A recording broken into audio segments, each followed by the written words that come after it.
Bapak Ibu saudara-saudari yang dikasihi oleh Tuhan kita Yesus Kristus, selamat berjumpa di dalam ibadah minggu pada saat ini. Dan mari kita mempersiapkan diri kita menaikkan doa pribadi kita masing-masing. Kita berdoa. Pertolongan bagi saudara-saudari dalam ibadah minggu pada saat ini, itu jadi dalam nama Allah pencipta langit dan bumi serta segala isinya, Allah yang tidak pernah meninggalkan setiap ciptaan tangannya. Terimalah salam dari Allah Tritunggal, Bapa, Putra dan Roh Kudus atas saudara-saudari sekalian. Amin. Kita berdoa sebelum pembacaan dan pemberitaan firman Tuhan. Mari kita merendahkan diri, kita berdoa. Segala puji dan syukur kami haturkan kepada Tuhan atas kebaikan Tuhan yang telah menyelamatkan kami dari kehidupan kami yang penuh dengan salah dan dosa. Terima kasih untuk pengudusan yang telah Tuhan beri, sehingga hanya Roh Kudus yang bertahta di dalam hidup kami. Kami berterima kasih ketika terus ada kerinduan untuk belajar firman Tuhan dalam setiap ibadah yang kami lakukan. Dan hari ini, ketika kami belajar firman Tuhan, taruhlah hikmat dan pengetahuan yang berasal dari pihak Tuhan, agar kami dapat memahami dengan baik firman Tuhan. Dan dalam pertolongan kuasa Roh Tuhan, kami dapat melakukan firman Tuhan dengan baik. Kami juga berdoa untuk hamba-hamba Tuhan yang hari ini dipercayakan oleh Tuhan untuk berkata-kata atas nama Tuhan. Berkatilah mereka dalam setiap pelayanan yang ada. Tutup bungkus mereka dengan Roh Kudus, sehingga mereka dengan berani memperkatakan kehendak Tuhan.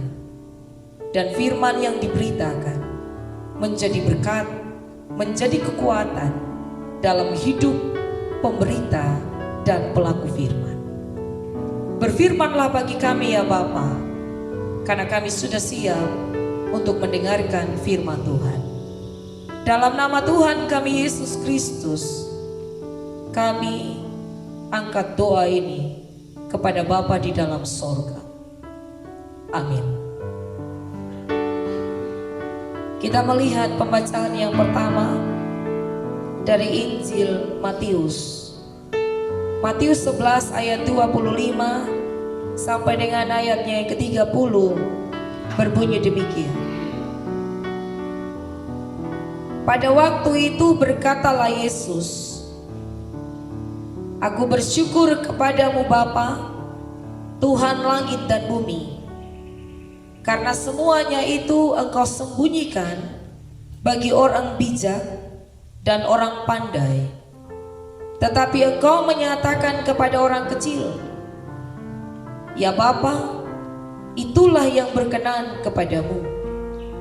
Semua telah diserahkan kepadaku oleh Bapa-Ku, dan tidak seorang pun mengenal Allah Anak selain Bapa, dan tidak seorang pun mengenal Bapa selain Anak, dan orang yang kepadanya Anak itu berkenan menyatakannya.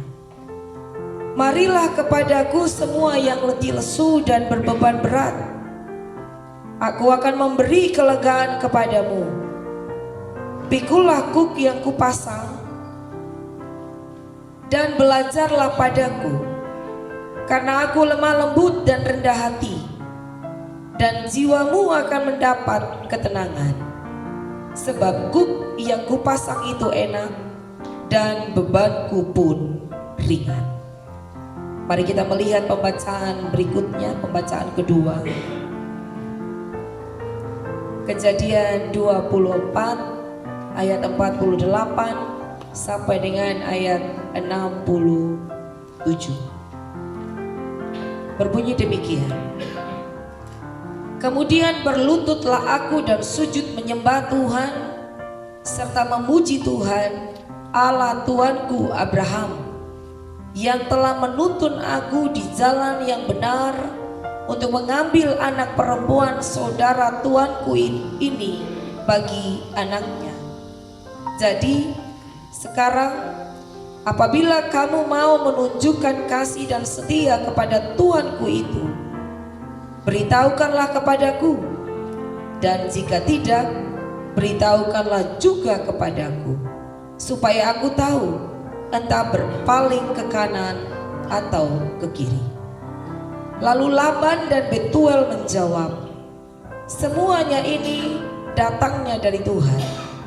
Kami tidak dapat mengatakan kepadamu baiknya atau buruknya. Lihat, Ribka ada di depanmu. Bawalah dia dan pergilah, supaya ia menjadi istri anak tuanmu, seperti yang difirmankan Tuhan. Ketika hamba Abraham itu mendengar perkataan mereka, sujudlah ia sampai ke tanah menyembah Tuhan. Kemudian hamba itu mengeluarkan perhiasan emas dan perak serta pakaian kebesaran dan memberikan semuanya itu kepada Ribka, juga kepada saudaranya dan kepada ibunya. Diberikannya pemberian yang indah-indah. Sesudah itu makan dan minumlah mereka, ia dan orang-orang yang bersama-sama dengan dia, dan mereka bermalam di situ.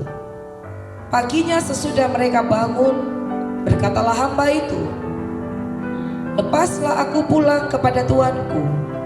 Tetapi saudara Ribka berkata serta ibunya juga, biarkanlah anak gadis itu tinggal pada kami barang 10 hari lagi, kemudian bolehlah engkau pergi.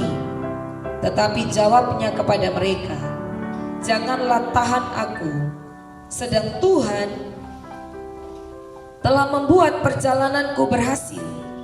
Lepaskanlah aku, supaya aku pulang kepada tuanku. Kata mereka, baiklah kita panggil anak gadis itu dan menanyakan kepadanya sendiri. Lalu mereka memanggil Ribka dan berkata kepadanya, maukah engkau pergi beserta orang ini? Jawabnya, mau. Maka Ribka, saudara mereka itu dan inang pengasuhnya beserta hamba Abraham dan orang-orangnya dibiarkan mereka pergi. Dan mereka memberkati Ribka, kata mereka kepadanya, saudara kami, moga-moga engkau menjadi beribu-ribu laksa, dan moga-moga keturunanmu menduduki kota-kota musuhnya. Lalu berkatalah Ribka beserta hamba-hambanya perempuan, dan mereka naik unta mengikuti orang itu. Demikianlah hamba itu membawa Ribka lalu berjalan pulang. Adapun Ishak telah datang dari arah sumur Lahai-roi. Ia tinggal di tanah Negeb. Menjelang senja Ishak sedang keluar untuk berjalan-jalan di padang. Ia melayangkan pandangnya, maka dilihatnyalah ada unta-unta datang. Ribka juga melayangkan pandangnya, dan ketika dilihatnya Ishak, turunlah ia dari untanya.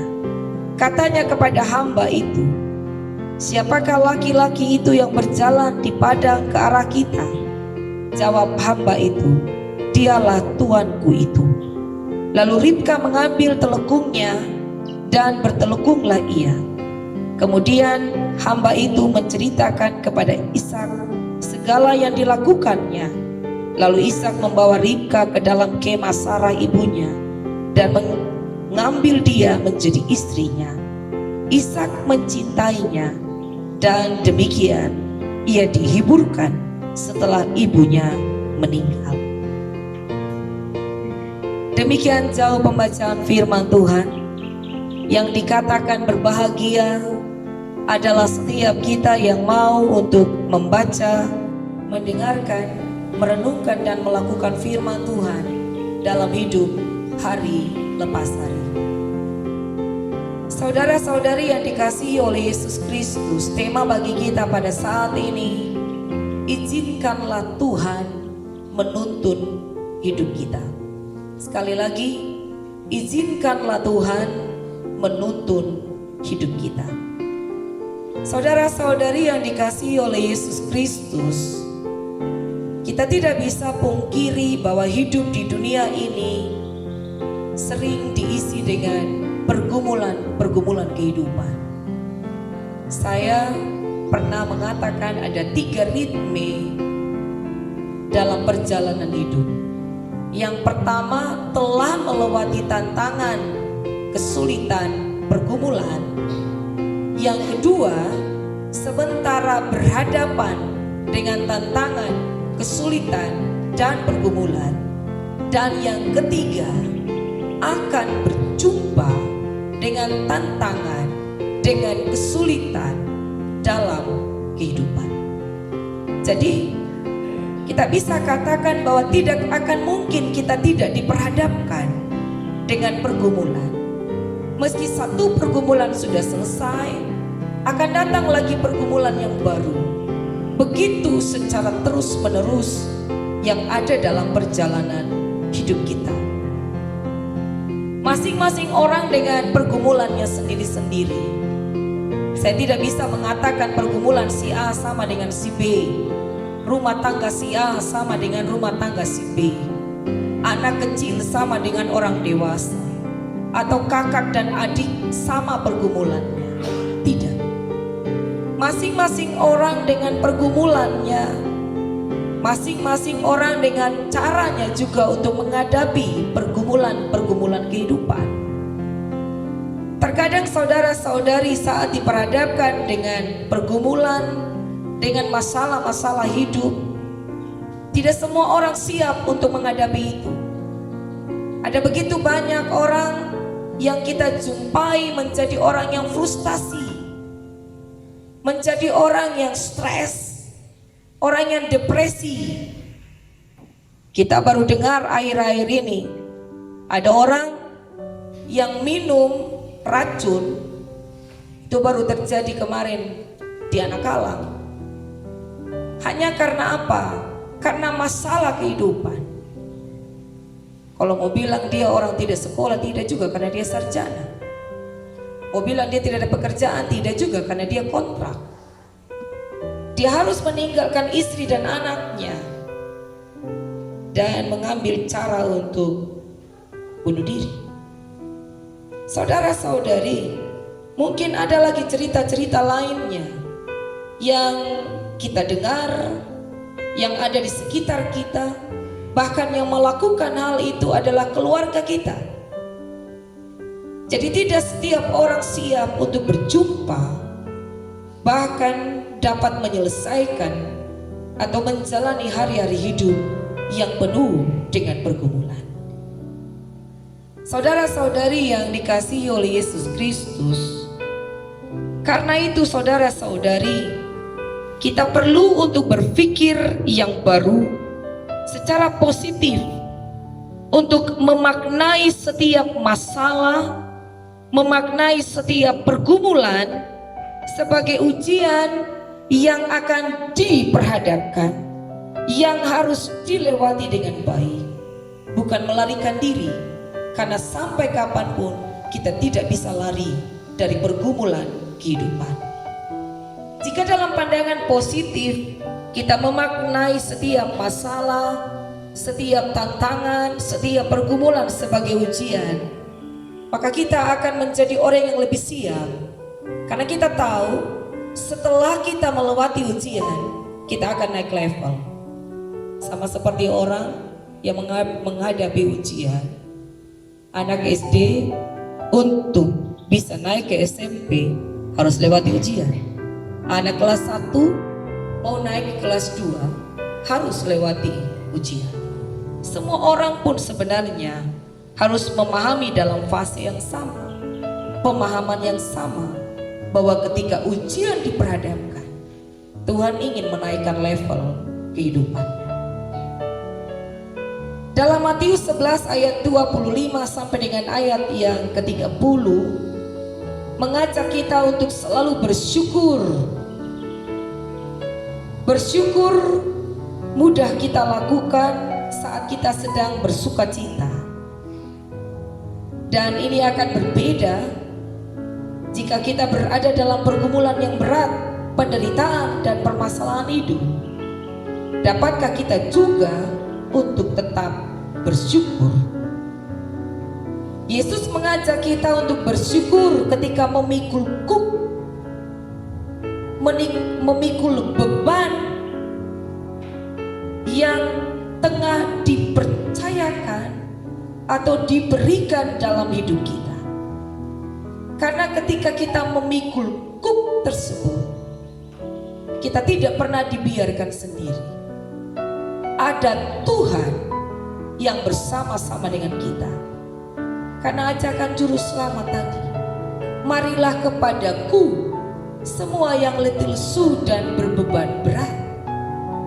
Artinya, ketika kita diperhadapkan dengan pergumulan kehidupan dan kita menyadari bahwa dalam perjalanan di saat kita memikul kuk tersebut ada Tuhan yang bersama-sama dengan kita, maka kita akan mengalami yang namanya keringanan, kelegaan, sehingga kita mampu untuk menjalani hari hidup dengan baik.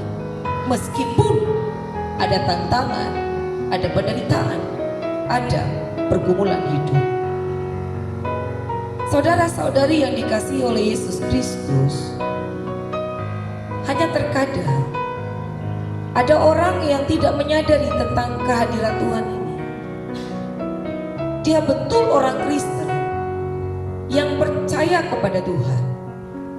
Dia betul menyadari tentang adanya Tuhan dalam hidupnya, adanya Tuhan di dalam dirinya, adanya Tuhan di dalam kehidupan keluarganya.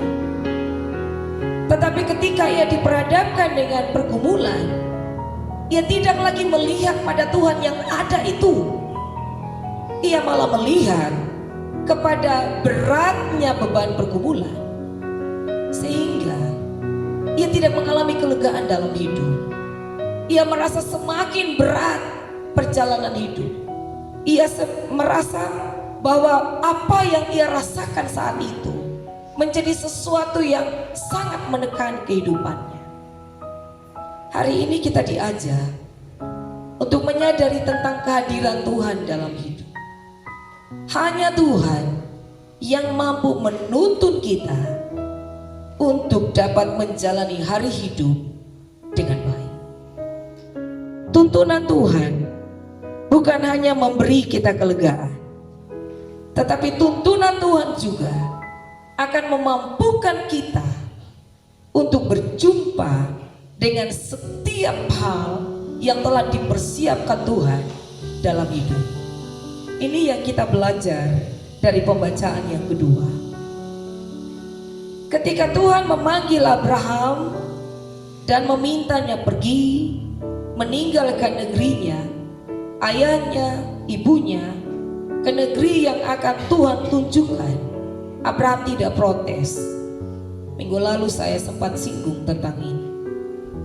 Dengan taat dia meninggalkan negerinya, sama sekali tidak ada keraguan, karena dia yakin bahwa kalau Tuhan yang minta itu, maka Tuhan akan menolong.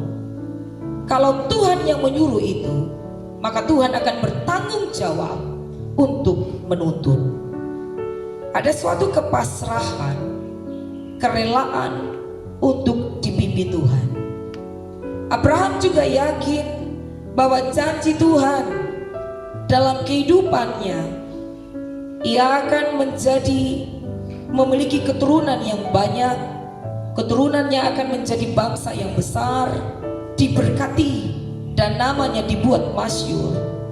Ia percaya akan janji itu, ia mengamini itu, dan hal itu kita lihat dalam setiap kepercayaan Abraham, ketekunan Abraham untuk mempercayai Tuhan dalam situasi yang tidak mungkin sekalipun.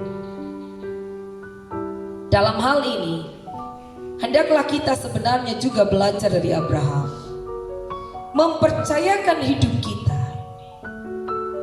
sepenuhnya kepada Tuhan. Meskipun yang diperhadapkan di depan kita seolah-olah menunjukkan kita tidak mungkin berjumpa dengan janji itu.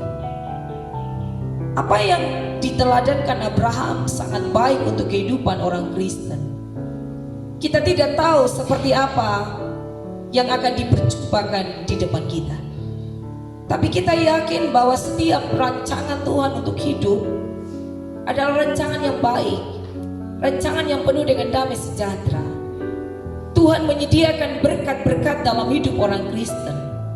Memang kita tidak tahu seperti apa dan bagaimana cara Tuhan melakukan. Dan kita juga sadar bahwa di saat kita menanti janji berkat Tuhan, terkadang yang diperhadapkan itu seolah-olah tidak mungkin. Atau saja ada pengalaman-pengalaman yang diperhadapkan dalam perjalanan hidup kita, yang kemudian membuat kita harus bertanya, betul Tuhan yang kau janji atau tidak? Kapan Tuhan yang kau janji untuk digenapi? Seringkali ada pertanyaan itu. Hari ini Bapak Ibu, ingat, Abraham tidak pernah tahu tempat yang dia tuju. Abraham tidak pernah tahu bagaimana cara Tuhan memberkati menjadi bangsa yang besar. Abraham tidak tahu bagaimana Tuhan mengangkat ia untuk naik ke level yang lebih, menjadi orang yang masyhur namanya. Abraham tidak tahu, tetapi dia tetap percaya pada setiap tuntunan Tuhan. Dia tetap yakin pada apa yang dapat Tuhan buat dalam hidupnya. Kita bisa belajar lagi dari hamba Abraham. Hamba Abraham ini sangat bergantung kepada Tuhan. Dia hanya disuruh pergi kepada keluarga Abraham. Dia tidak tahu perempuan yang mana yang harus diambil untuk Ishak. Namun kita lihat bagaimana hamba ini betul-betul menyerahkan apa yang akan dibuatnya kepada Tuhan, sehingga Tuhan memberkati setiap hal yang dilakukannya. Ia berjumpakan dengan Ribka yang cantik. Ia diperjumpakan dengan yang telah dipersiapkan Tuhan. Saudara-saudari yang dikasihi oleh Yesus Kristus, kita ingin agar dalam perjalanan hidup apa yang kita buat berhasil. Hari ini Tuhan ajar kita lewat firman ini. Percaya pada tuntunan Tuhan. Jadi orang yang tidak ragu dengan Tuhan. Jangan punya iman yang suam-suam kuku. Hanya mau untuk sungguh-sungguh berdoa dalam keadaan-keadaan tertentu. Ketika yang diperhadapkan seolah-olah tidak mungkin sekalipun, haruslah tetap percaya bahwa Tuhan bisa melakukan yang tidak mungkin menjadi mungkin. Kalau kita yakin saya hidup dengan Tuhan, saya menjadi orang yang diberkati oleh Tuhan, tetap percaya pada janji itu. Dalam ketergantungan kita kepada Tuhan, Ia akan berjumpakan kita dengan setiap janji-janji berkat. Amin.